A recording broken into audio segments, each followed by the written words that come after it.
edifica diariamente. Así que siento mucho gozo de estar aquí, de ver que lo pensaba allí mientras adorábamos, lo que declaró Jacob cuando, habiendo puesto de almohada una piedra, ¿sí? Dijo, este lugar es puerta del cielo, ¿cierto? Se veían subir y bajar los ángeles, ¿ya? Y cada iglesia es eso. Aquí nosotros públicamente estamos diciéndole a los de allá afuera que hay una sucursal del cielo aquí y que nosotros somos el testimonio y la prueba evidente de que es real, de que Jesucristo existió, de que vino en carne y que sigue existiendo y está vivo y regresará. ¿Comprende? Por eso persistimos nosotros en nuestra fe. Así que, mis amados, créanme que todavía Dios nos está mirando con el mismo amor que nos vio desde que estábamos muertos en nuestros delitos y pecados. Desde que nos vio diciendo, la paga del pecado es la muerte. Si los dejo así, no queda otra opción sino condenarlos. Pero si más bien cambio ese castigo por un regalo a través de la fe en Cristo, entonces todos aquellos que creen van a tener vida nueva. Eso es el Evangelio. Y para eso estamos aquí hoy, para seguir alimentándonos de ese Evangelio. Vamos a mirar un pasaje. Bueno, voy a hacer una introducción primero con respecto al tema. Voy a mirar algo aquí, a poner un tiempo. Ok. ¿Quién ha llegado a perder las llaves? ¿Quién ha llegado a perder las llaves? Levante la mano. ¿Y las llaves de la casa? ¿Quién ha perdido las llaves de la casa? Olguita, también. Y cuando usted pierde las llaves, ¿qué piensa? ¿Qué siente? Llegó a la casa a abrir y... ¿qué piensa usted? Son las 11 de la noche y usted en llaves y no hay nadie en la casa. O el que está dormido. O peor, pienso que esta es peor, perder las llaves del vehículo. Usted se fue para otra ciudad y no encuentra las llaves de la moto ni del carro. ¿Ah? ¿Qué siente? ¿Qué piensa usted estando en otro lugar embolatando las llaves? ¿Ah? Da un desespero. Eso da un desespero. Empieza a dar una intranquilidad. Y no sé si a ustedes le pasa como a mí, pero yo mismo empiezo a pensar mentalmente que si no encuentro las llaves, ¿cómo resuelvo quedarme en otro lugar? ¿Cómo lo resuelvo? ¿Sí o no? Sí, si no hay plata, usted dice, lo primero es voy a pagar en algún lugar para quedarme, pero si no hay plata. El caso es que eso nos pone en apuros. Ahora lo otro, pues la llave física. Creo que todos cargamos una llave, ¿no? Pero también hay otra opción de uso que son, yo cargo varias llaves, vea. Y usted ve que según el uso de las llaves es el tamaño, la forma y bueno, y todo eso. Y según la capacidad de seguridad, ¿no? Hay unas llaves muy especiales porque tienen como que se vuelven como irrepetibles, como que cualquiera no las pueda imitar. Porque también existe que parece que también es una llave, pero es digital y es una clave. ¿Quién ha llegado a olvidar la clave? Piense que usted fue al cajero. ¿Cuál es que es la clave? ¿Ah? ¿Cuál es que es la clave? Y se olvida. La generación actual a veces pierde la clave de Netflix, ¿cierto? Entonces pierde la clave de Netflix, de Amazon Prime, ¿sí? El video. ¿Qué hace? Es domingo, ya tiene las crispetas listas y embolató la clave, o yo no sé usted por qué entra eso y no le entra, y usted cree que esa clave que tiene, ¿cómo se siente? Los jóvenes como yo, se ofuscan, ¿sí? Se acaba el mundo. Para algunos es así. Por ahí uno contadito dirá, eso no. Pero ¿por qué? En sí el uso de la llave es ¿qué? ¿Qué es lo que uno busca con una llave? ¿Para qué es que la llave sirve? Para abrir una puerta. ¿Para qué más? ¿Para qué más se usa la llave? ¿O por qué a las cosas les pone llave? Por seguridad, ¿cierto? Y las llaves no se le entregan a cualquiera, ¿sí o no? Las llaves de la escuela, ¿a quién se la entregan a cualquiera? Las llaves de la iglesia se la entregan a cualquiera. Las del banco, ¿a quién se las prestan las llaves del banco? Esas se las entregan a cualquiera, ¿sí o no? Y en una cárcel, las llaves de los calabozos, ¿a quién se las confían? ¿Sí comprende que ese el grado de seguridad implica también la persona que usa las llaves o las manipula, ¿cierto? Porque las llaves son algo importante y las claves son algo importante. Y ahorita prácticamente para todo hay que usar claves y llaves, ¿cierto? Pero las llaves también, las llaves que sirven para abrir la puerta también representa a veces es una barrera, ¿o no? Porque cuando usted sale de su casa, usted no queda confiado si no tiene puerta. ¿Cómo va usted? Es como pasaba en la finca, ¿cierto? Entonces, ¿qué puerta había? O sea, para entrar solamente a veces a un cuarto, pero por el patio se podía entrar, ¿cierto? Y la gente vivía tranquila porque pues era como que se podía confiar más en la gente, pero ahora, ¿cómo se sentiría usted estando aquí diciendo dejé la puerta abierta? ¿Cómo se sentiría? Yo dejé la puerta abierta, es que estamos en Bogala Grande, ¿sí? Y yo dejé la puerta abierta. Entonces, la llave y la puerta que están ahí de la mano, que hacen una hermandad, son indispensables y todos tenemos que ver con ella. Y sabemos que las personas que manejan las llaves tienen unas características también, ¿ya? Ahora, usted y yo estamos en el Evangelio y el Evangelio también tiene unas llaves. Hay llaves, ¿ya? Incluso el Señor le habló a Pedro de unas llaves, ¿cierto? Pero hablemos en ese sentido de lo que he explicado, que las llaves son para bloquear un acceso, ¿cierto? O para restringirlo, ¿ya? Entonces, esa realidad que todos vivimos continuamente podemos relacionarlas con el Evangelio. Y vamos a orarle al Señor para que este día que su palabra nos hable, usted y yo, porque lo reflexionaba mientras estaba allí, que todas las actividades que hacemos en la iglesia no se nos vuelvan algo cotidiano, algo tradicional, sino que sea alimento, que sea vida. Que usted y yo vengamos acá y digamos, esa canción yo ya me la sé, pero ¿cómo hago yo para que esa canción que ya me sé y que ya la escuché ayer y que hubiera querido escuchar otra, me transmita algo al corazón y que yo pueda transmitir algo a Dios?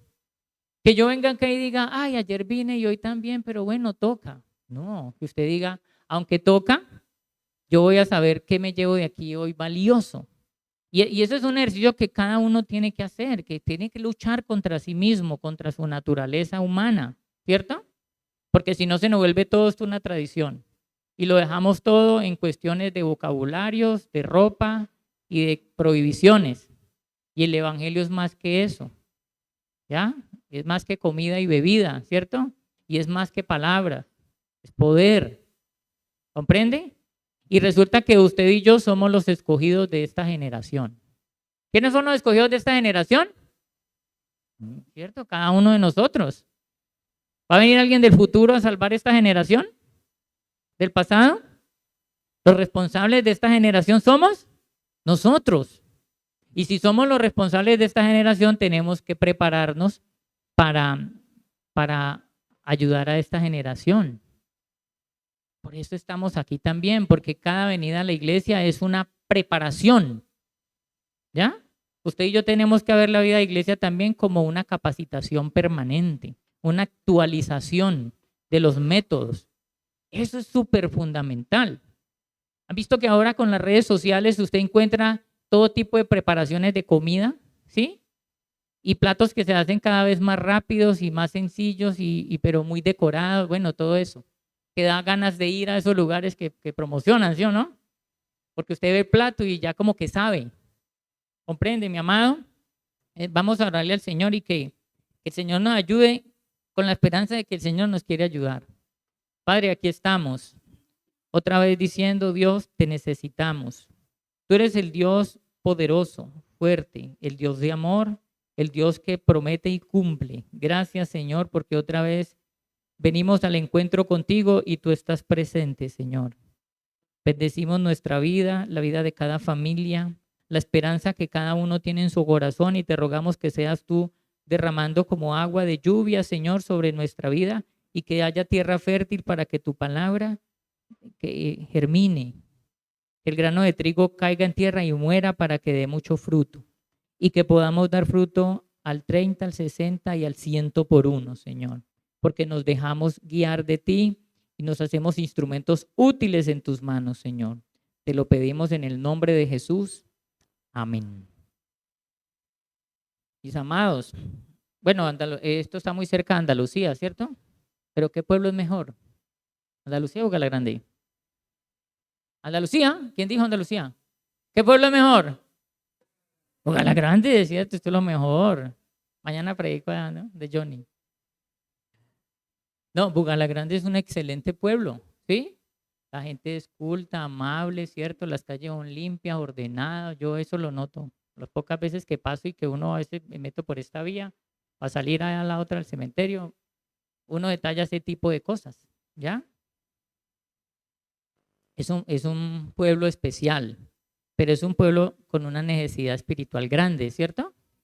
Ustedes reconocen que Bugalagrande tiene una necesidad espiritual grande, muy grande y muy profunda y mucho arraigo tradicional y muchas cosas que Dios quiere usarnos para ir como desbaratando y haciendo penetrar el evangelio, ¿cierto?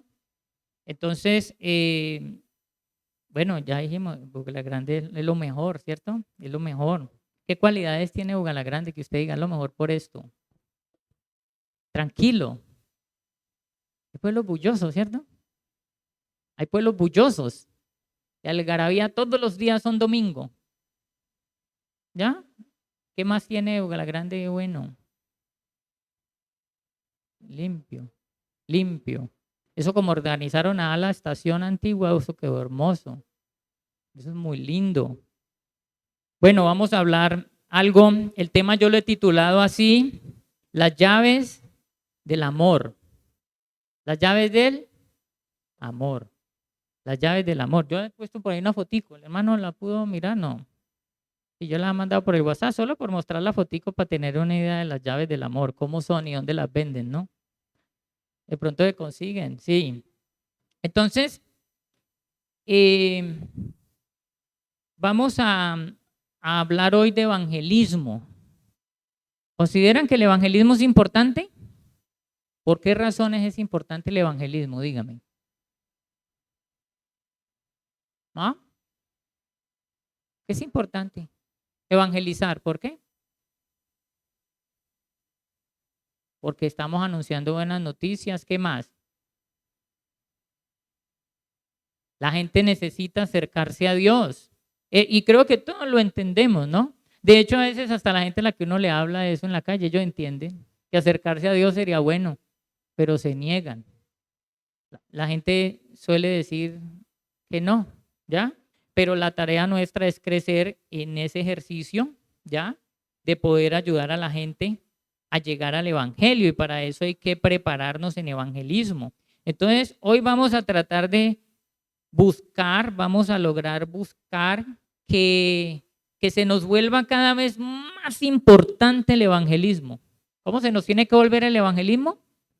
Importante, ¿sí?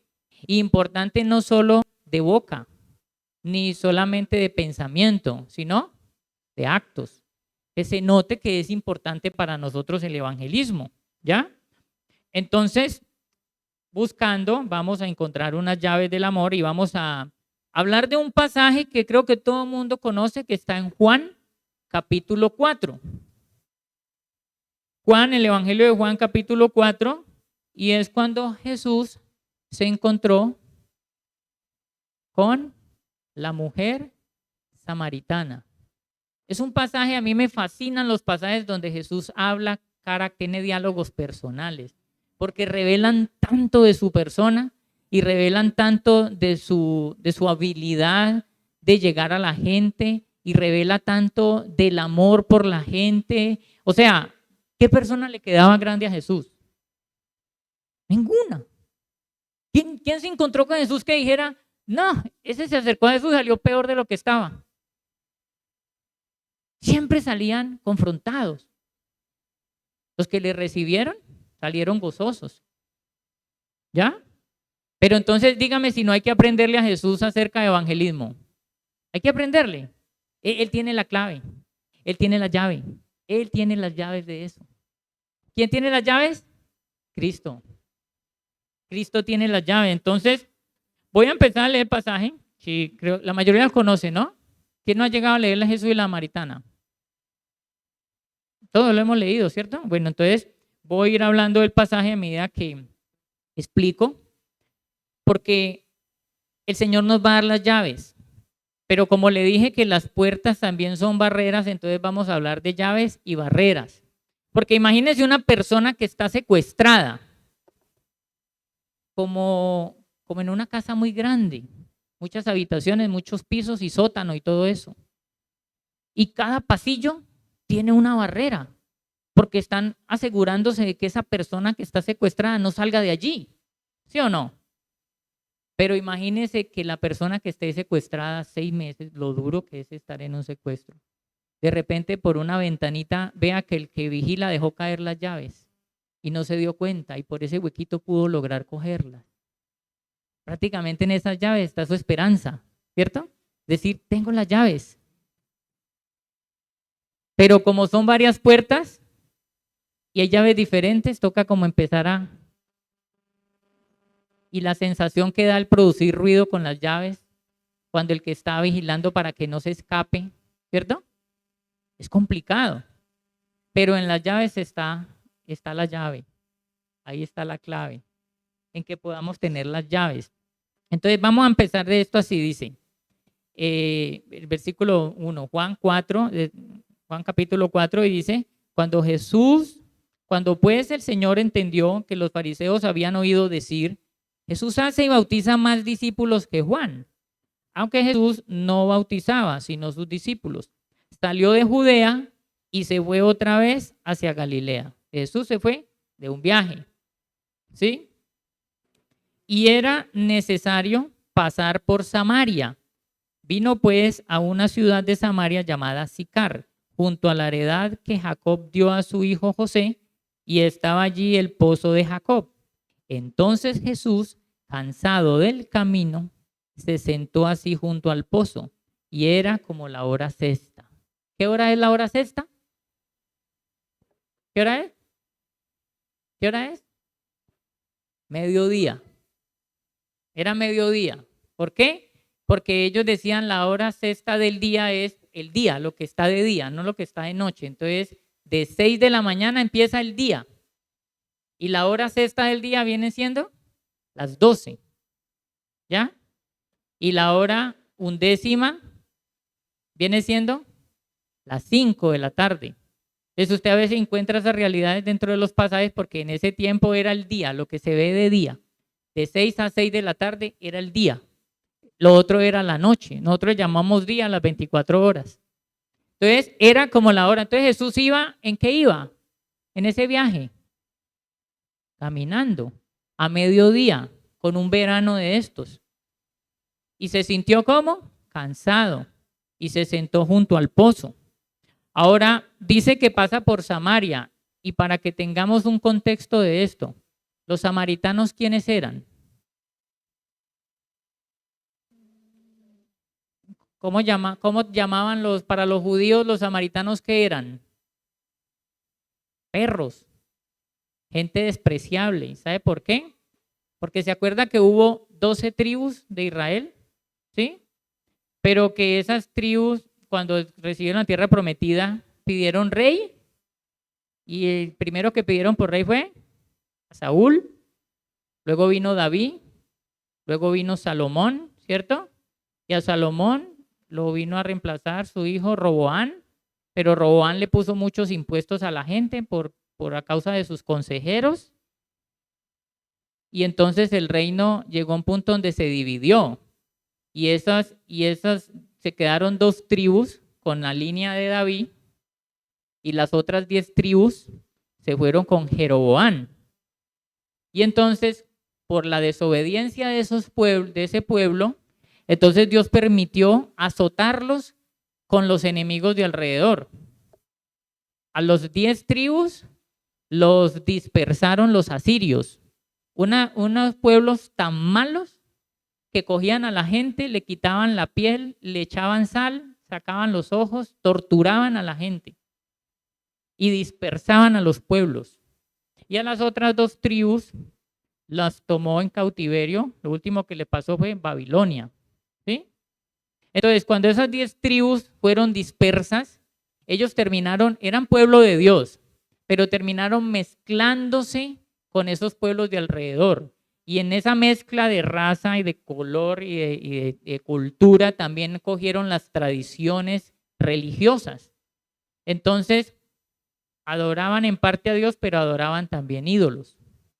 Y cuando ya el pueblo de Israel, que había estado en cautiverio, pudo regresar a su tierra y ya llegó el tiempo de Jesús, pues los samaritanos eran ese pueblo que los judíos ya no consideraban pueblo de Dios, sino que lo consideraban unos perros, gente despreciable, que se habían mezclado. Entonces Jesús tiene que pasar por cerca de esa ciudad y se sienta junto al pozo. Y entonces dice, vino una mujer de Samaria a sacar agua y Jesús le dijo, dame de beber. Pues sus discípulos habían ido a la ciudad a comprar de comer. ¿Sí? Y la primera barrera que nosotros encontramos aquí, que ya encontramos ahí una barrera, y era que con quien se encontró Jesús era ¿de qué pueblo? Samaritana. ¿Y qué tipo de persona era? Era una mujer. Y también había un asunto cultural con respecto a que los hombres no interactuaban con las mujeres, y menos samaritana. ¿Sí comprende? Piense algo que uno desprecie por acá, por ejemplo, hablemos de los conflictos sociales del país político. La gente que tanto aplaude la guerrilla o los paramilitares.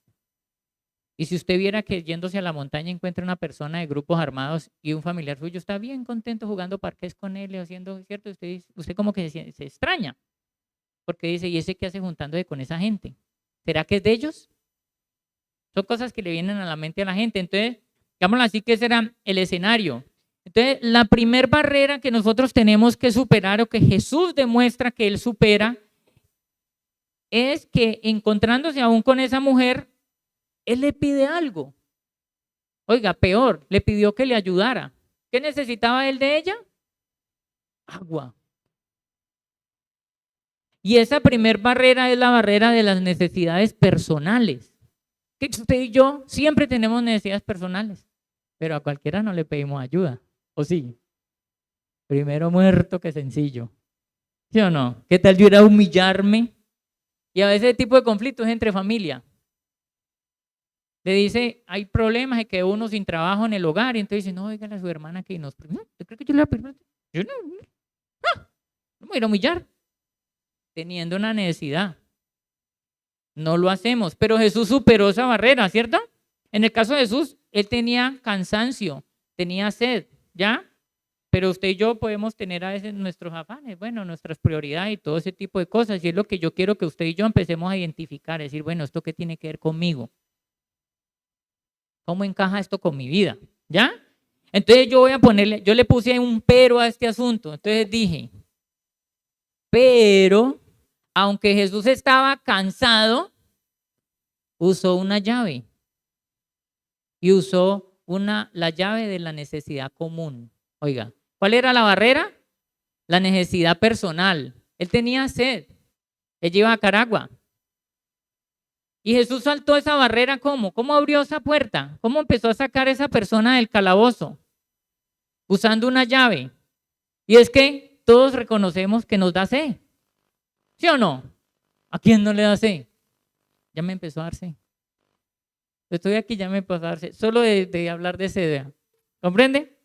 Entonces, mi amado, la barrera, la necesidad personal. La llave es la necesidad común. Y es que tenemos algo en común con la gente, ¿o no? ¿Sí o no? Siempre usted donde vaya, siempre tiene algo común. O no tenemos algo en común por estar en estas sillas. Estamos aquí porque tenemos algo en común. Salga a la calle, ¿qué tiene en común con el que acaba de pasar en moto? ¿Qué hay en común con él? Ya lo hablamos, que somos del mismo pueblo. ¿Sí o no? Que tenemos que ir al baño también, ¿cierto? Así es. Entonces, mi amado, yo creo que usted mire las sillas que hay, que están desocupadas. ¿Cabe más gente en esta iglesia o no? ¿Dónde está la gente que cabe en estas sillas? ¿Dónde están? Pasando por ahí en moto. Ahí está la gente que cabe en esas sillas. ¿La comida que Dios sirve aquí permanentemente alcanza para todos o no? ¿Alcanza o no alcanza? ¿Cierto? Ahora yo pregunto, ¿no le daría a usted mucho pesar ir a un restaurante que tiene para atender 20 personas, pero normalmente solo aparecen unas 4 personas allí? Y de repente sale la señora con una olla de comida que nadie se comió a decirle al que tiene la finca con cerdos, diciéndole, lleve esta comida porque hoy nadie comió todo. Gracias. Tenemos capacidad. Déjeme esa, ¿no? Déjeme esa más bien. Gracias, Samuel. ¿Comprendió la idea? ¿Qué sentiría usted si la señora sale con una olla de comida a botarla porque ella tiene capacidad para vender 50 almuerzos, pero normalmente solo vende 4? ¿Usted no pensaría en hacer algo con ese almuerzo, con esas comidas? Más que se la vayan a dar a los cerdos. Mis amados, a veces pasa. O sea, deberíamos ver la iglesia así. ¿Comprende? ¿Ya nos empezó a pellizcar el Señor o no? Es decir, la prueba es que yo venga a la iglesia y voy a decir, ¿cómo hago para ocupar esa silla? ¿Cómo hacemos para ocupar esa silla? Porque el salón es grande y hay alimento y Bugala Grande lo necesita. Y yo soy el que ofrece ese alimento. ¿O quién es? ¿Comprende? Y el Señor nos va a seguir dando las llaves. Entonces, mi amado, use un tema común. Use un tema común como un trampolín para saltar a los temas espirituales. Está haciendo una cola en una EPS. Algo tienen en común. A los dos les van a dar el mismo ibuprofeno. ¿Sí o no? Y usted empieza hablando con la gente, ¿usted qué tiene? No, pues yo estoy fregado, pero ¿y qué le retaron? Ibuprofen. Y usted, no, yo estoy más fregado que usted. ¿Y qué le mandaron? Ibuprofen. ¿Sí o no? Entonces usted empieza a hablar de la situación y empieza a hablar del fulano que está gobernando y que el otro es mejor y que no, que este es mejor, cuando debería empezar a hablar de temas espirituales. ¿Sí o no? Porque usted debería decirle, pero es que por donde de, sí, políticamente tratan de hacer algo, pero eso es mejor empezar a confiar en Dios, ¿no cree? Y cuando usted ya le dijo Dios, la persona puede que a veces le pone como arisco, como diciendo, ay, este va a hablar de Dios. A veces pasa, ¿cierto? Pero esa es nuestra tarea, porque a veces lo que hacemos es hablar de política y se va la persona con la necesidad verdadera y usted y yo no le hablamos sino del ibuprofeno. El Señor nos quiere dar la llave, mis amados. ¿Ya? Levante la mano el que quiera ser reconocido porque siempre habla de Cristo. Levante la mano. Me alegra eso. ¿De verdad quiere ser reconocido porque siempre habla de Cristo? El Señor nos quiere dar la valentía para eso, mi amado. ¿Ya? Él lo va a hacer, aunque eso parezca difícil, de que usted y yo nos volvamos personas que siempre estamos hablando de qué, oiga. El Evangelio, hay muchas maneras de expresarlo, pero podríamos expresarlo así. ¿Qué es el Evangelio? Es el plan de reconciliación que Dios quiere hacer con los seres humanos. Una amnistía. Es borrón y cuenta nueva. Es perdonar y no cobrar la deuda. ¿Usted cree que alguien se le va a ofender si usted le dice eso? Usted le dice, ve, ya que estamos acá esperando el mismo ibuprofeno. ¿Usted sí sabe que Dios tiene un plan para su vida? Y ese plan es reconciliarlo con Dios. Porque usted y yo somos pecadores, ¿o no? No lo reconoce que nosotros pecamos muy fácilmente. No, yo pecador no soy. Sí, ya lo hizo, vea. Ya cuando dijo que no pecaba, ya pecó. Porque está mintiendo. Todos hemos pecado. Y la persona no se le va a ofender por eso. Y usted ya empezó el tema espiritual. ¿Ya? Esa es nuestra tarea. Esa es nuestra tarea. Piensa en esto, mi amado, para que entendamos que es una necesidad común o estar en un apuro. El hospital está frente a un parque, ¿cierto? Entonces usted va allá, pero no era ibuprofeno lo que le iban a dar, sino otra pasta, ¿cierto? Una cápsula. Y usted dijo, tantos días esperando esta pasta y por fin me la dieron. Entonces usted dice, voy a destaparla y me la voy a tratar de pasar con saliva. Pero es una cápsula, esas que se destapan y eso se le pegó de la garganta y usted empezó a ahogarse. ¿Qué hace? ¿Empieza a sentir desesperado? Ahora, usted ve en una de las bancas del parque a alguien con un tarro de agua y usted no lo conoce, le pide agua, pero no lo conoce, le pide agua. ¿Cierto? Porque usted está, bueno, no le pide, le hace señas.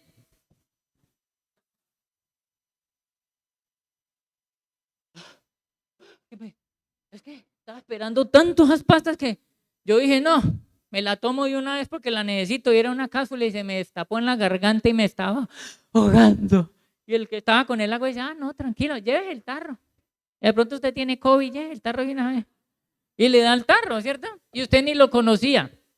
Pero ya encontró un amigo al que usted puede darle las gracias y decirle, ay, venga, usted me hizo acordar de una historia de la Biblia. Una vez Jesús tenía tanta sed que le pidió agua a una samaritana. Y ya empezó el tema espiritual. ¿Sí comprende, mi amado? Es así de práctico. Se nos tiene que volver práctico el asunto, ¿no?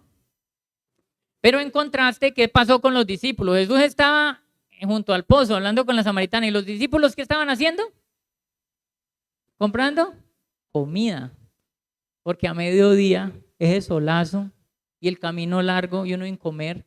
Si no compran la tienda, como cuando va para la finca y no compran la tienda antes de coger la montaña, ¿dónde se devuelve usted por un pan?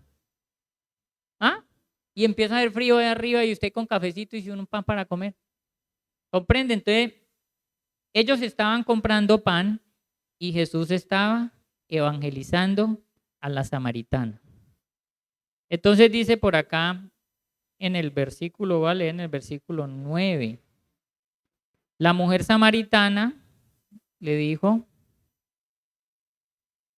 ok, venga que yo le leí desde acá.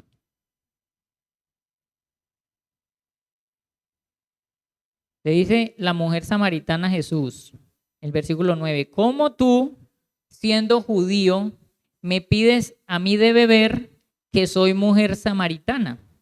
Porque judíos y samaritanos no se tratan entre sí. Pero Jesús, ella puso una barrera, ¿vio? Ella puso una barrera. Pero Jesús le dijo, si conocieras el don de Dios y quién es el que te dice, dame de beber, tú le pedirías y él te daría agua viva.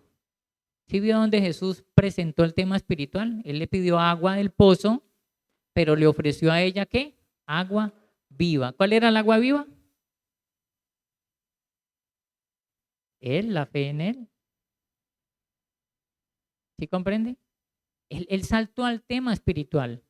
¿Y sabe por qué Jesús le fue fácil saltar al tema espiritual?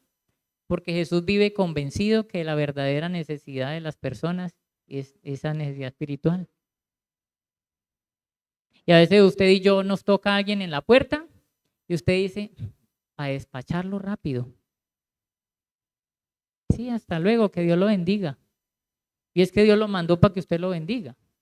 Pero no solo con las monedas que le da o la papita que le da, sino que usted le diga, venga, usted sí sabe, ¿usted cree que el destino que usted está llevando, la vida que está llevando es la que Dios quiere para usted? ¿Qué le va a decir? ¿Que sí? ¿Qué va a decir que sí? Que esa vida de estar pidiendo en la calle y por ahí enfermo y toda es la vida que Dios quiere. Y le va a decir, no, yo creo que no. Entonces, ¿por qué no se acerca a Dios de corazón? Y empieza a hablarle del Señor. ¿Comprende? Es así de práctico, mi amado, mi amada, así de práctico. Esta barrera que superó Jesús es la barrera racista. Oiga, esto suena raro, pero la mayoría de nosotros somos racistas. Y hasta los que sufren racismo son racistas. Porque cuando uno se la devuelve al que le aplica racismo, está siendo racista también, ¿o no? ¿Sí o no? Y hablemos de color de piel, ¿cierto? Entonces dice, usted es de ese color. Yo soy más oscuro que usted, ¿no? Usted es más claro. A mí no me hace daño el sol, a usted sí. ¿Sí comprende? Y empezamos un debate racista. Pero también eso aplica culturalmente. Y la mayoría de nosotros tiende a tener ese tipo de cosas en el corazón. Pero Jesús no le importó, él saltó esa barrera. Él saltó esa barrera o abrió esa puerta, ¿ya? Con una llave. Aunque estaba cansado, ¿sí? Jesús usó la llave de, ¿cómo podríamos llamarle a esto? Es una llave de lo esencial, o sea, de no pensar en lo superficial. ¿Sí comprende? Porque de verdad, pongámonos a pensar, porque tengamos un color de piel, entonces la necesidad de Cristo es mayor o menor. Porque tengamos un estatus social, más dinero, menos dinero, la necesidad de Cristo es igual o menor. Entonces Jesús superó eso superficial para concentrarse en lo más esencial. ¿Ya? Entonces el versículo 11 dice, o digámoslo así, cuando Él le dice, yo te daré agua viva, es como si le está diciendo a esa persona que no es creyente, le está diciendo, yo tengo algo que usted no tiene, pero que necesita, lo que realmente necesita. Porque hay gente que quiere lo que no necesita y necesita lo que no quiere. La verdadera necesidad a la gente no le gusta aceptar. El que pide en la calle a veces cree que el dinero le resuelve todo. Yo a veces pienso, ¿no? Porque realmente todos no están en condición de mendicidad, es que desgustó. Y a veces pienso con los niños y digo, bueno, usted le da hoy por el niño, pero el niño crece 12, 13 años y ¿qué aprendió a hacer? A estirar la mano. El niño no va a ir a la escuela, el niño no va a tener un futuro, el niño no... Y nosotros creemos que estamos ayudándole porque siempre damos una moneda. Yo digo, a veces eso es una crisis como ética, moral y decir, ¿qué se hace? Si no va a haber un desarrollo. Nadie quisiera eso para los hijos propios. ¿Sí o no que no? No quisiéramos eso, pero a veces como que aumentamos ese estado de postración de la persona y ni siquiera le ofrecemos el evangelio. Y sigue diciendo entonces en el 11, la mujer le dijo, Señor, no tienes con qué sacarla, ¿sí? Y el pozo es hondo. ¿De dónde pues tienes el agua viva? ¿Acaso eres tú mayor que nuestro padre Jacob, que nos dio este pozo, de cual bebieron él, sus hijos y sus ganados? Jesús le respondió, cualquiera que bebiere de este agua volverá a tener sed, mas el que bebiere del agua que yo le daré no tendrá sed jamás, sino que el agua que yo le daré será en él una fuente de agua que salte para vida eterna. ¿Usted sí ve que Jesús se puso poético en esto que le dijo? Porque le dijo algo muy como que le dijo lo mejor. El agua que yo te voy a dar te va a producir lo mejor. Es seguro, es efectivo, te va a aliviar tu verdadera necesidad. Funciona. Y fue tan vehemente Jesús y tan enfático con el asunto, ¿sí? Que eso empezó a calar en su corazón. Entonces Jesús superó la barrera de esa ceguera natural, porque ella creyó que él estaba hablando de qué agua, de la del pozo, ¿cierto? De lo natural. Y eso es una ceguera natural que tiene la gente que está allá afuera, ¿sí o no? La gente está naturalmente enceguecida. Pero aunque Jesús estaba cansado, él usó la llave de la visión sobrenatural. ¿Cómo es posible que usted y yo que tenemos el Espíritu Santo, ante las necesidades espirituales que hay afuera, usted y yo nos concentremos solo en lo natural, o sea, nos enceguezcamos con el ciego? No está bien. Y es lo que a veces nos pasa. El jefe con el que tiene jefe, su jefe con el que trabaja, ¿necesita a Cristo o no lo necesita? Pero usted a veces ve como que no lo necesita, porque tiene más plata que usted, anda en un mejor carro, por todo ese tipo de cosas. Y yo digo, está mirando naturalmente. Usted se está encegueciendo con él. Su familiar, su hermano, que estudió lo que usted no pudo estudiar, que alcanzó la empresa que usted no pudo alcanzar. Y usted dice, ¿cómo le habla usted de Cristo? Hay que esperar que se enferme para hablarle de Cristo. Nosotros llegamos a ese punto como creyentes, ¿sí o no? No, cuando le llegue la ruina le puedo hablar de Cristo porque ya no va a tener de qué echar mano. Y hasta le deseamos mal a la gente es que para poderlos evangelizar. Él necesita a Cristo con plata o sin plata, aliviado o enfermo, necesita a Cristo. Usted y yo lo sabemos, pero no usamos las llaves que el Señor nos da. Nos quedamos ahí en las barreras. ¿Ya? O sea, póngale el tema espiritual, aunque esté cansado, ya, mi agua quita la sed eternamente. Vamos al 15. La mujer le dijo, Señor, dame esa agua para que no tenga yo sed, ni venga aquí a sacarla. Jesús le dijo, ve, llama a tu marido y ven acá. Respondiendo la mujer dijo, no tengo marido. Jesús le dijo, bien has dicho, no tengo marido, porque 5 maridos has tenido y el que ahora tienes no es tu marido. Esto has dicho con verdad. Esta es otra barrera de concentrarse como en ocultar. Sí, es como mirar las cosas superficialmente también, pero ocultando la necesidad. Porque ella dijo, yo sí quiero esa agua. Como cualquiera le dice a usted en la calle, quieren el milagro, pero no quieren el camino. ¿Sí o no? ¿No tiene usted familiares que les gusta buscarlo? Porque no, cuando usted tenga alguna necesidad, llame al evangélico de la familia, que él dobla rodilla por usted.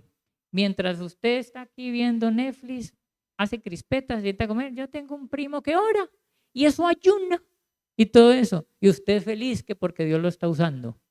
Y yo pregunto, ¿qué es lo que dice la Gran Comisión? ¿Ir por todo el mundo ayunando por todo el que está enfermo? Eso no es lo que dice la Gran Comisión. ¿Qué es lo que dice? Vaya, hagan discípulos, vaya, enséñenle la palabra, vaya, tráiganlo a Cristo, vaya, logre bautizarlos, ¿cierto? Discipúlelos. Y nosotros no estamos pensando en el proceso, sino en vivir una vida de héroes, de diciendo, mi familia siempre me conoció como el que más ora, el que más ayuna, el que más tal cosa.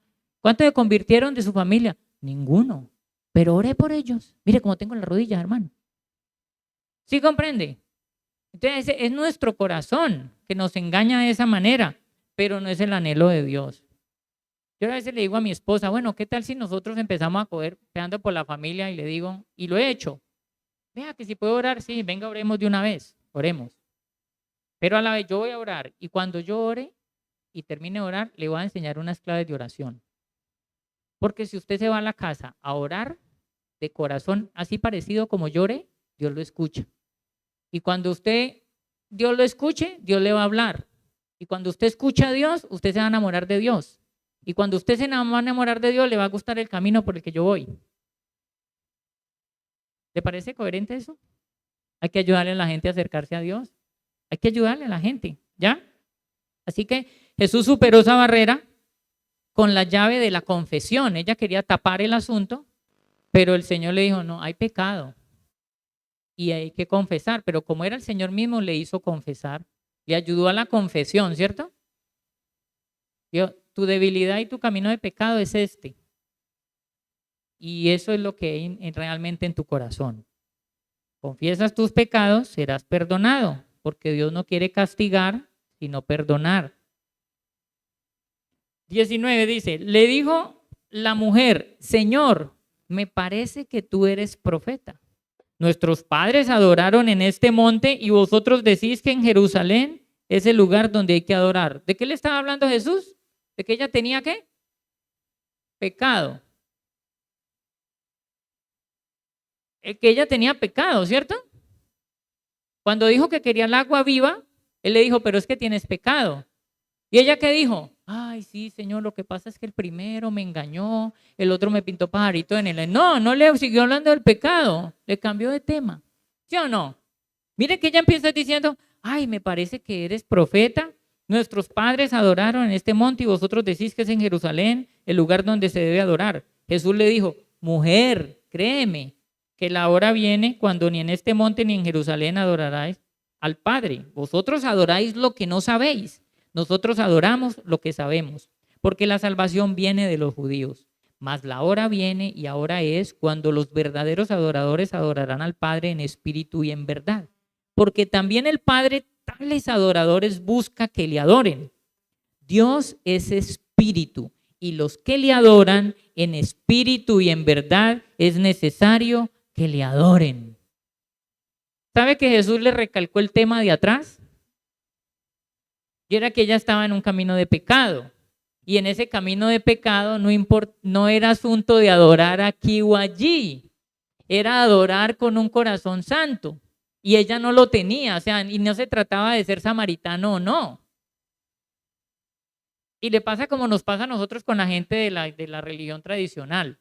Ellos creen tener una fe como la de nosotros, pero no leen Biblia, no siguen el camino de la Biblia, más bien de tradiciones. Y a esos a veces se nos vuelve un problema a nosotros para ganar a alguien. Porque cuando coge ese tema religioso, ¿sí? Esa es la otra barrera. Jesús abrió esa puerta, quitando esa barrera de la religión. Porque a veces la persona del mundo quiere armar es un debate religioso. Y usted y yo caemos en ese debate religioso. Bueno, ¿y ustedes qué creen de? ¿Y ustedes por qué no creen en? ¿Y ustedes por qué tal cosa? ¿Sí comprende? Todo ese tipo de cosas. Y usted y yo caemos en ese debate. Cuando el asunto es que para poder que haya salvación y perdón tiene que haber acercamiento a Cristo, confesión de pecado, ¿cierto? Y creer en Él. Pero usted y yo nos dejamos desviar. De esa barrera religiosa no podemos caer en ella porque no se trata de ganar un pleito, se trata de ganar un alma. ¿Qué vamos a ganar? Un alma, no es ganar el pleito. ¿Comprende? Y a veces nos dejamos concentrar si estamos como muy carnales. Pero Jesús, aunque él estaba cansado, usó la llave del conocimiento de la verdad. ¿Qué le aplicó él? Conocimiento de la verdad. ¿Ya? El conocimiento bíblico es el que confronta. ¿Qué dice la palabra? El Salmo 19 dice, la palabra es la que convierte el alma. Y Hebreos dice que la palabra es como una espada que penetra hasta lo más profundo del ser. Es darle palabra a la gente. Usted tiene que decirle cosas de la Biblia.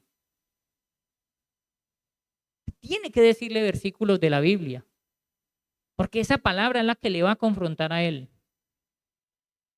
Como decía la hermana, ahora, si usted le dice a alguien esto tan sencillo, pero es que si usted reconoce que ha pecado, ¿sabe qué dice Dios? Que la paga por el pecado es muerte. Dígame si eso no confronta o no. En algo lo pone a pensar. Ay, ¿cómo así que yo por ser pecador merezco es muerte? Dios lo dice. Pero el regalo de Dios a través de Cristo es el perdón, es la salvación. Entonces la persona dice, soy pecador, pero hay una opción. Y esa opción es el perdón y la salvación. ¿Comprende? Pero si no le hablamos Biblia a la gente, la persona se queda en el debate religioso. 25, le dijo la mujer, sé que ha de venir el Mesías, llamado el Cristo. Cuando Él venga, nos declarará todas las cosas. Y Jesús le dijo, yo soy el que está hablando contigo. ¿Ya? Y esa barrera es la barrera de las tradiciones. O sea, religión, tradiciones están ahí mezcladas. La gente quiere tener una fe igualita a la de nosotros, pero aunque Jesús estaba cansado, otra vez, Él usó la llave de la revelación. O sea, le hizo entender, creo que eso fue lo que vivimos todos aquí, ¿o no? Que cuando usted y yo nos convertimos es porque Jesús se nos mostró diciendo, yo soy Jesús, yo soy el Cristo, yo soy el que perdona, el que no cobra la deuda, sino que el que limpia del pecado y te hace sentir la paz de Dios que sobrepasa todo entendimiento. Eso no fue lo que nosotros experimentamos. El Señor se nos mostró que en este caso usted y yo lo que le ayudamos a la gente es a llegar a ver a Jesús. Tal vez esa persona con la que usted estuvo hablando le llame después para decirle, usted me puede explicar algo que me quedó sonando. Y esa es su oportunidad para seguir ayudando a esa persona a acercarse a Jesús. ¿Ya? Digamos así que eso tiene que ver con la fe verdadera, es la administración espiritual, ¿ya? Porque las tradiciones nos salvan y la gente tiene que entender eso. 27 dice, en este vinieron sus discípulos, se maravillaron de que hablaba, se sorprendieron de que hablaba con una mujer, sin embargo ninguno pregunta, ¿qué hablas con ella? Entonces la mujer dejó su cántaro y se fue a la ciudad y dijo a todos los hombres, venid a ver un hombre que me ha dicho todo cuanto he hecho, ¿no será este el Cristo? Entonces salieron de la ciudad y vinieron a él.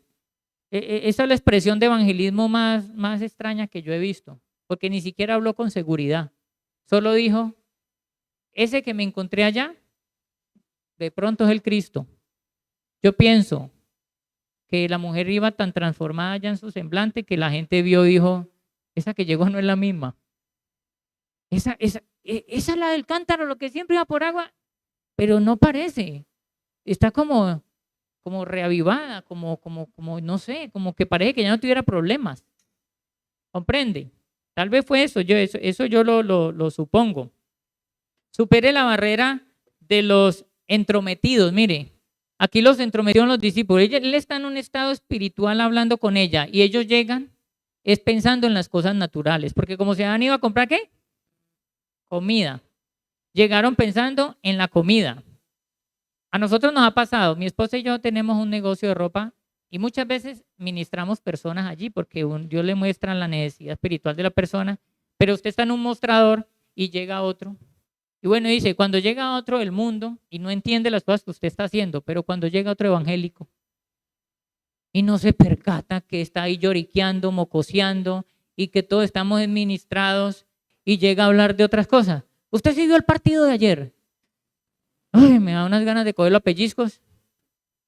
Seguro, yo digo, hermano, si nosotros no vivimos en el espíritu, viendo esas realidades, la verdadera necesidad de la gente, ¿cómo usted no va a ver en qué estaba Jesús allí con esa mujer? Para solo pensar, ay, mira, está hablando con una samaritana. ¡Ah! Eso es raro. ¿No vieron que Jesús con eso estaba abriendo la puerta del evangelio a todo pueblo, raza y nación? ¿Sí comprende? Lo que nos mandó a hacer en la gran comisión. Así que superemos esa barrera de los entrometidos que a veces son los mismos evangélicos. Bueno, algunos se despistan. ¿Ya? Vienen a cambiar del tema. ¿Ya? Y Jesús usó la llave del Espíritu, porque mire que él no se dejó sacar del tema. ¿Ya? Él siguió allí en el Espíritu y esa es nuestra tarea. Permanezca en el Espíritu porque usted tiene que concretar la evangelización y lograrle llevar a la gente a la conversión. El compromiso, ¿sabe qué le ayudó a Jesús? El compromiso con la responsabilidad cristiana de llevar a otros a los pies del Señor. Es un compromiso, es una responsabilidad. Los discípulos eran grandes conocedores de los milagros de Jesús, ¿sí o no? Lo habían visto hacer milagros, pero también eran unos grandes ignorantes de su profundo amor por todas las personas. Eso apenas lo estaban aprendiendo. Usted y yo ya lo sabemos, que nosotros cabemos en el pueblo de Dios porque Él miró con misericordia a toda la humanidad. Entonces, no podemos seguirnos portando como los discípulos se portaban en ese momento. Vamos aquí al 31, versículo 31. Entre tanto, los discípulos le rogaban diciendo, Rabí, come. Ellos insistieron, ¿por qué? Por la comida. ¿Y él qué les dijo? Yo tengo una comida que comer que vosotros no sabéis. Tenemos que superar más barreras, mis amados. Esa barrera de la preocupación humana. Esa barrera que a veces no sé si le ha pasado, pero a mí me ha pasado. Y vuelvo y digo, a veces me pasa con los mismos cristianos. Está uno evangelizando a alguien, usted fue a visitar a alguien, está en alguna actividad, está evangelizando y está otro con usted. Ay, mire la hora que es, vámonos. Ay, es que el almuerzo, corramos. Se demora mucho ahí. Si eso es lo más trascendental en la vida de una persona, ¿no es la conversión? Y nosotros desde creyentes diciendo, no, es que. Digo, hermano, Dios nos quiere exhortar de que cambiemos esa manera. ¿Ya?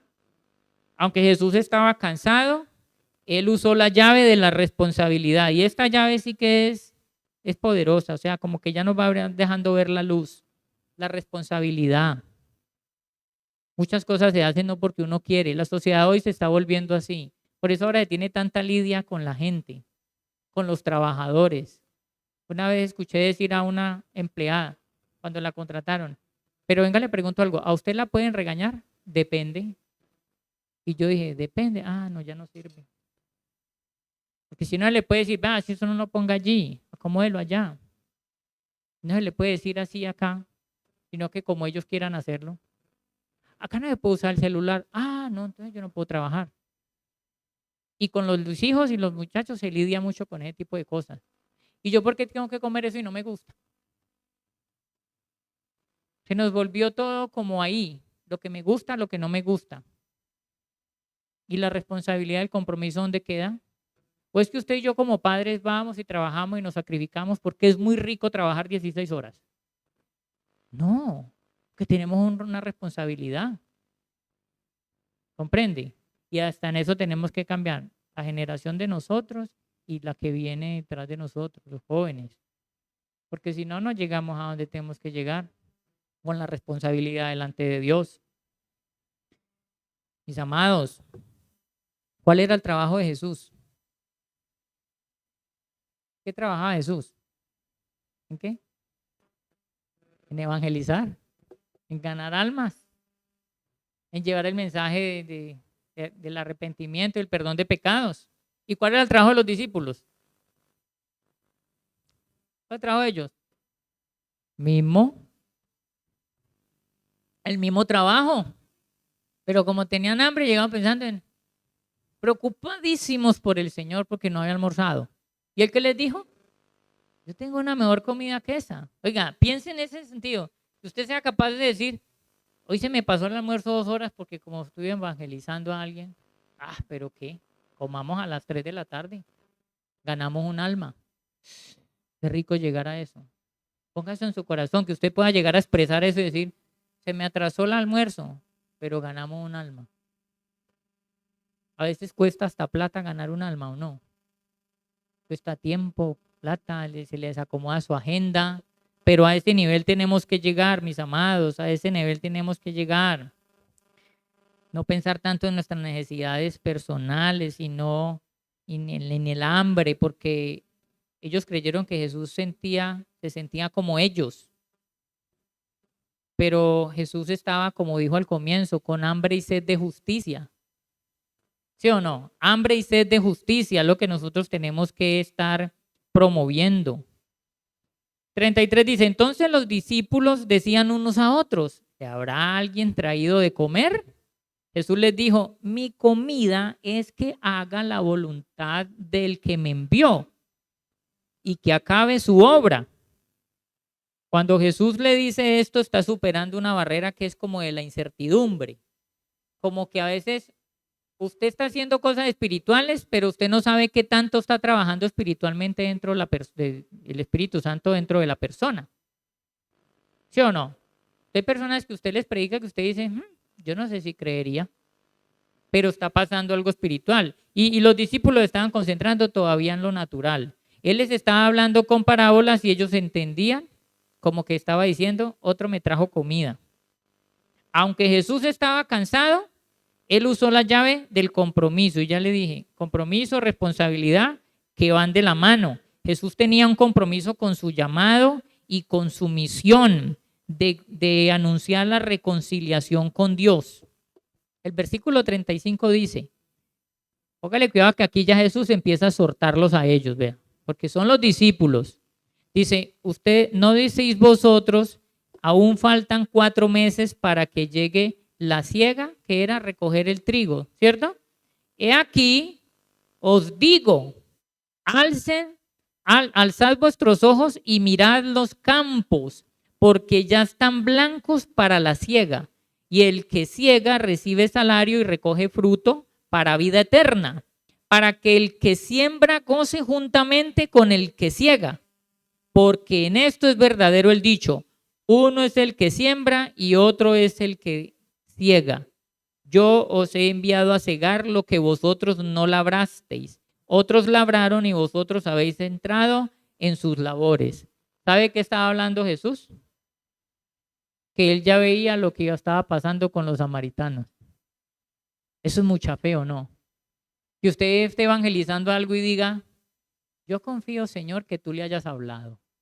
Y que esos 2 versículos que me trajiste al corazón le penetren como espada a su corazón y me vuelva a llamar diciendo que él necesita hablar acerca del arrepentimiento.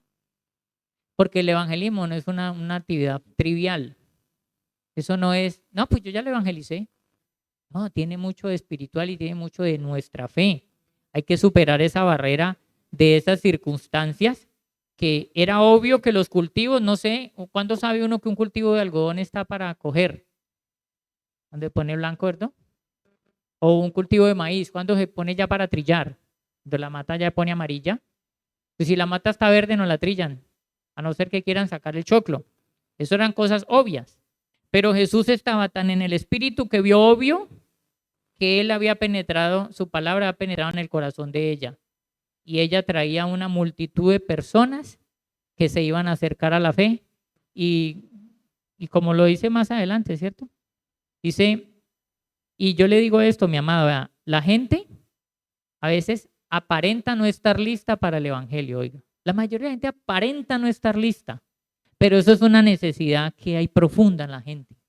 O sea que en el fondo sí están listos. Lo que pasa es que hay que saberle hacer la cirugía. Y eso es lo que Dios nos quiere enseñar. Porque aunque Jesús estaba cansado, él usó la llave de la fe. Hubo fe en él para creer que valía la pena hablarle a esa pecadora samaritana y mujer. Todas esas barreras Jesús las superó. ¿Ya? Porque solo la fe bíblica es capaz de ir por encima de lo que ven los ojos. Solo la fe bíblica es capaz de ir por encima de lo que ven los ojos. Es que nosotros tenemos que crecer en esa fe bíblica. Nosotros somos las evidencias.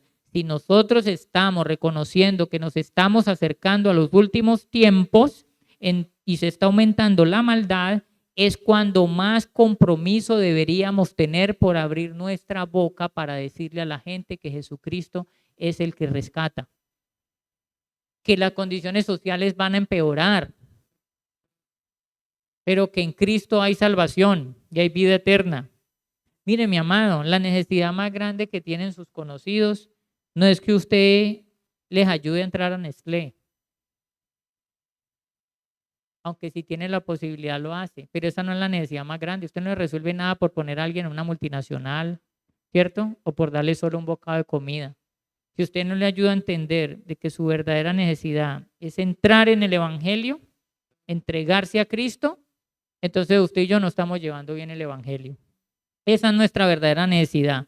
Y mire el fruto que esto dio, que lo muestra el versículo de 39, dice, y muchos de los samaritanos que de aquella ciudad creyeron en él por la palabra de la mujer, que daba testimonio diciendo, me dijo todo lo que he hecho. Entonces vinieron los samaritanos a él y le rogaron que se quedase con ellos. Y se quedó allí 2 días. ¿Cómo le pidieron ellos que se quedara? Le rogaron. Pero recuerda que los samaritanos tenían rivalidad con los judíos y el que le rogaron que se quedara era un judío. ¿No le parece eso muy, muy confrontador? Que usted y yo a veces decimos, no, pero es que yo cómo voy a ir a evangelizar los de tal barrio si esa gente la que más plata tiene en Grande. Jesús lo demuestra que ellos tienen una verdadera necesidad. Y a veces puede que no sea usted tocando puerta por puerta, pero si es su jefe uno de los que más dinero tiene en Grande y es al que usted le pudo predicar, ese convertido ayuda a convertir a los otros. Pero necesitamos compromiso, fe, ¿cierto? Saltar todo, o sea, no hay barreras. Yo digo, conclusión, ¿hay barreras para el evangelio que no se puedan saltar? No, no las hay. Jesús lo demostró. Y eso es lo que nosotros tenemos que entender, que hay que tener una llave que es la que espera fruto, la esperanza, la que confía en que va a haber un fruto. Y que esa es nuestra tarea. No podemos decir, no, es que no, porque es que como es que es tan duro evangelizar. No, es que acá son como tan de... No hay excusas. Hay que predicar. ¿Ya? Todos a su alrededor necesitan convertirse. Y todos pueden convertirse. Oiga. Porque el apóstol Pedro lo dijo. La gente cree que Dios retarda su promesa, sino que Él está haciendo es paciente, no queriendo que la gente perezca, sino que todos vengan al arrepentimiento. ¿Cuántos? Todos vengan al arrepentimiento. Y esa es nuestra responsabilidad. Y yo le digo, hasta el más difícil se convierte. Mire, yo le cuento un testimonio. Yo conocí ya para terminar con esto, concluyendo. Un conocido se volvió ateo como a los 13 años y vivió así. Eso fue en Roldanillo, porque yo crecí en Roldanillo. Y mi conocido, pues nunca le pasó nada malo, como decir que... Y él confrontaba a los que decían creer en Dios con ese tipo de cosas. ¿Ustedes creen en Dios? Yo no. Y a usted le pagan cosas malas, a mí no me pagan cosas malas. Y eso es confrontador, ¿sí? Y así fueron pasando los años, 10 años, 15 años. La persona en un ateísmo. A veces había la mamá de uno de los amigos que era evangélica y le predicaba. Y eso eran unos debates en esa casa. Que una hoja no se cae si Dios quiere. Si no quiere, se cae porque por la gravedad se cae. Una mente racional, intelectual. Eso no había por dónde convertirlo. Y esa evangélica insistía. Pasaron los años. Una cosa que tenía mi conocido era que no, a veces no le hallaba como sentido a la vida. Porque no veía la vida como algo como que, bueno, ¿para qué se vive? Y aunque tenía capacidades, pudo haber sido profesor de matemáticas, ingeniero en electrónica, psicólogo, abogado. Era como un sinsabor de la vida. Todo lo que aprendió, estudió, no, nunca encontró satisfacción en eso. Hasta que una vez, allí como en una crisis emocional, porque realmente nunca tuvo una crisis emocional diferente, porque le daba lo mismo vivir o morir, o sea, no le veía un sentido claro. En una crisis emocional, leyendo un mensaje de un libro así como de optimismo, hablaba un mensaje de la angustia. Y decía el mensaje algo así como que nadie desea sufrir, nadie desea padecer dolor, pero el dolor te purifica. El dolor es una oportunidad de transformación. Y al final tenía una frase cristiana, decía, si tú quieres, une tu dolor al dolor de Cristo, para que Dios temple tu carácter y te dé una inquebrantable fortaleza. El mensaje decía al final, vivir es un privilegio, la vida humana debe ser una fiesta. Y ese día fue la conversión del ateo. Porque cuando leyó eso, dijo, Dios, si tú existes, quítame esta angustia. Y empezó a llorar. Y lloró más de una hora allí. Y en eso que lloraba, Dios le pasaba toda la película de su vida. Porque tenía el corazón, cómo se sentía, porque era introvertido, porque era difícil relacionarse con las mujeres, porque le daba miedo hablar en público, porque no era capaz de definirse por algo en la vida. Era como a él le pasaba toda la película. Y empezó un estado de relación con Dios. Empezó yendo a una iglesia a la que, porque como el ateo se había convertido también en como en una mentalidad revolucionaria y creerle todo lo que decían los marxistas y el comunismo, entonces veían la iglesia o en la religión el opio de los pueblos. Y cuando yendo a una a la iglesia, a cursos de pareja, le hablaban de Dios, pero solo tomaba lo que le ayudaba para la relación de pareja, aunque fuera a la casa otra vez a tener discusiones. Y era una fobia con este libro, porque decía, con ese libro embrutecen a la gente, pero hablaba con Dios. Era raro eso. Y así fueron pasando el tiempo. Pero la misericordia de Dios, ¿sabe qué le hizo entender? Que nunca le había pasado nada malo, era por eso, porque Dios le tenía misericordia. Y aún así Dios fue bueno y le llenó de dones para enseñar, para evangelizar, para aconsejar, para predicar, cuántas cosas. Y de privilegios, para orar por otros, para llevar un ministerio con niños, para aconsejar personas.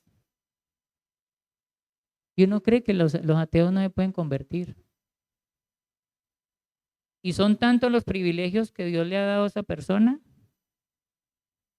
que hoy les da el privilegio de predicarle a ustedes. Porque Dios es bueno. Porque Él tiene planes tan diferentes a lo que la vida nos quiere dar.